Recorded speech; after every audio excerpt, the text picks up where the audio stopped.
Hi, I'm Teacher Thomas. Welcome to A-Level Maths. This is 9231 Further Probability and Statistics. Topic 4, Non-Parametric Tests. Our topic is Wilcoxon Rank Sum Test and Normal Approximation.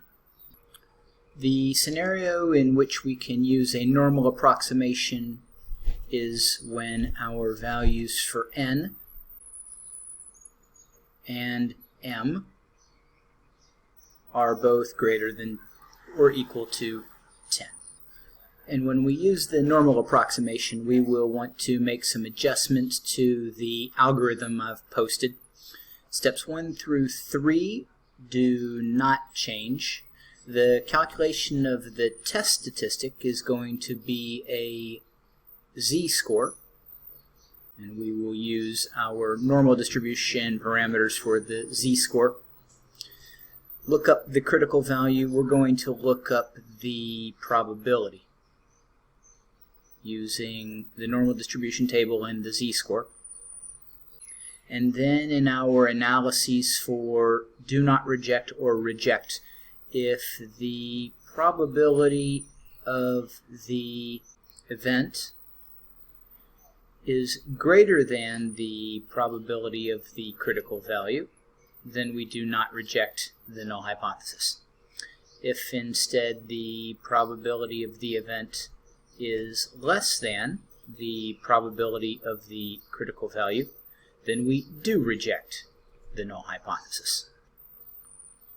So these are adjustments in how we'll be evaluating in our scenario. Our test scenario is in manufacturing. There are two production techniques. Question to evaluate is, does technique affect quality? In this case, my step 1, I'll work through the null hypothesis. Technique does not affect quality. And the alternative hypothesis, technique does affect quality. Now here I'm going to skip through the procedures of rank data set and identify groups. The procedures involved in using the normal approximation for these steps are the same as using the Wilcoxon rank sum test without using a normal approximation. So you can review that video to see how the process works. The result is 3 significant values. M is the number of items in the smaller group, and that is going to be 11. N is the number of items in the larger group, and that is going to be 13. And the sum of the rankings of M produces the value of 100. A summary description of where these 3 values came from. M plus n equals 24, so we must be dealing with 24 measurements in 2 different groups, production type A, production type B. One of them has a sample size of 11. One of them has a sample size of 13. And we've ranked all 24, and we've summed whatever those ranks are for the 11 items in group M, the smaller of the 2 groups. Summing those rankings produces a value of 100. And now we can calculate the test statistic W. And before doing this, let me go over and make an adjustment to my algorithm.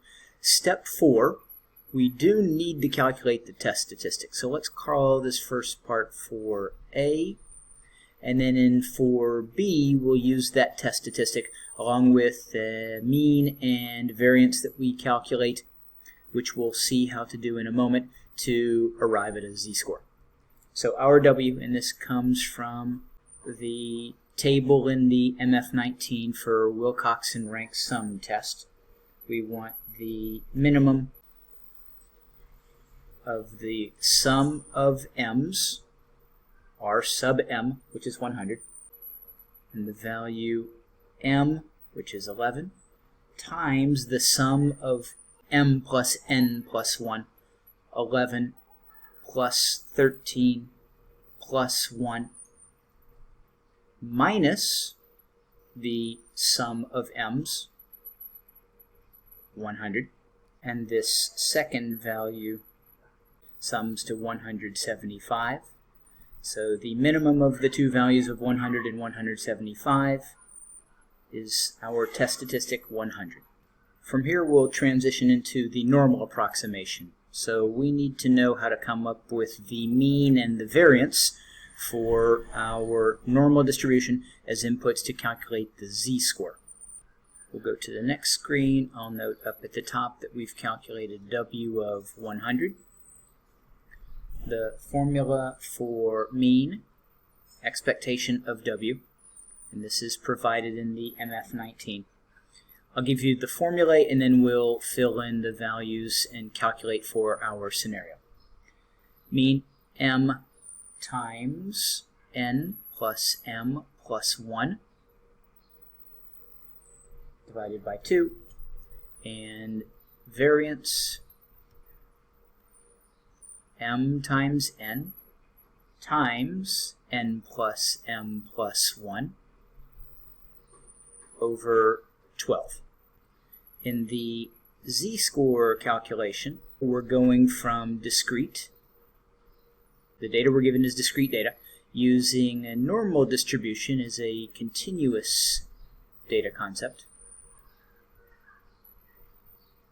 And in going from discrete to continuous, we want a continuity correction.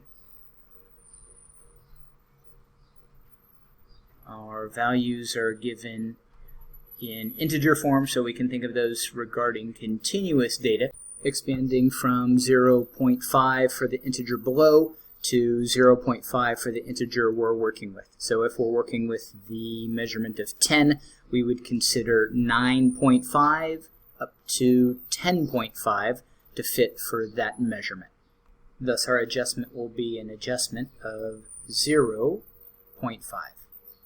For now, I'm not indicating whether we're adding or subtracting. Let's look at how our scenario develops, and then from there we'll use our insight to determine whether we add or subtract 0.5 in our calculation. Let's find mean and variance for our scenario. The mean formula, M11 times N plus M plus 1, 13 plus 11 plus 1 divided by 2 is 137.5. And for variance over 12, we have 11 times 13 times 13 plus 11 plus 1 over 12, 297, and 11 over 12. Let's begin our z-score calculation. Z is going to be, I'll go to the denominator first. This is going to be in the denominator the standard deviation, which will be the square root of 297 and 11/12. In the numerator, we have a measurement minus the mean. The mean is 137.5. And our measurement is our test statistic, 100. Now I've left a gap because we need an adjustment for the 0.5. Let's determine whether we want to add or subtract. If we look at what we're calculating, if we create a visual, if I draw a curve, I mark onto the curve my mean, 137.5, and the measurement I'm evaluating, 100, and I'm evaluating the probability of less than or equal to 100. And I'll draw in here an adjustment of the value of 100 with a continuity correction. We would consider 99.5 to 100.5 to be represented by the discrete value 100.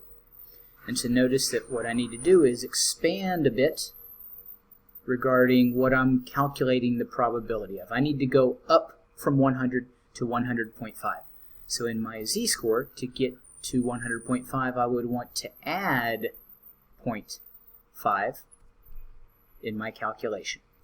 And we can go over to the left and note, let me say as a comment, I think in these scenarios you'll always be dealing with a measurement that is less than the mean. Therefore, you'll be calculating a less than or equal scenario. And when you're dealing with less than or equal, you want to add 0.5. If you were dealing with a scenario that were greater than or equal, and I don't anticipate that would come up in this particular scenario, but in another situation, let's say for learning purposes, if you're dealing with a continuity correction and it's a greater than or equal to scenario, you want to subtract 0.5. So I'll put that bottom evaluation in brackets because that's probably not going to happen in these cases, and I'll make an asterisk next to what I anticipate in, which we'll see in our scenario, or we do see right now in our scenario, and I think all scenarios dealing with Wilcoxon will end up this way because the way the test statistic sort of forces itself to be a minimum number, I expect that will always be less than the mean. And when that measurement is less than the mean, the calculation you're performing is a less than or equal to evaluation. So continuing, that z calculation produces the value of negative 2.144, which means the probability we're evaluating is the probability that z is less than or equal to negative 2.144. The table doesn't have negative z's, so we want to adjust to 1 minus the probability of a z-score greater than positive 2.144. The lookup value in the normal distribution table for 2.144, I find 0.984. And so continuing the calculation, our probability is 1 minus 0.984, which equals 0.0160. So let's go back and see what we're going to do with this value. We want to compare to the probability of the critical value. We need to know the significance level for the original question, and that is 5%. And deciding on one or two-tailed test, looking at our keyword in the question. Does technique affect quality? This is a not equal to kind of question. Not asking better quality, poorer quality, simply different quality. Therefore, we're working with a two-tailed test. And so in our evaluation, the probability of the critical value, 5% divided by 2, because it's a two-tailed test, which gets us to 0.025. Looking at our evaluation, step 6, we want to compare the two probabilities. We're going to be dealing with the second scenario. The probability of our measurement is less than the probability of the critical value. Notice that will result in rejecting the null hypothesis. So I show my comparison. 0.0160 is less than 0.025. Therefore, I reject the null hypothesis, and my explanation statement will be whatever I've written as the alternative hypothesis. Technique does affect quality.